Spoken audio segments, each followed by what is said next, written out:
tentando continuar aqui, né? Já tá sem espaço na câmera. Vou mostrar direitinho aqui o barulho.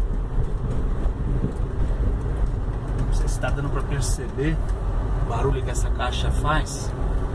Que muitas vezes até o pessoal troca a caixa de direção achando que o problema é lá e não é.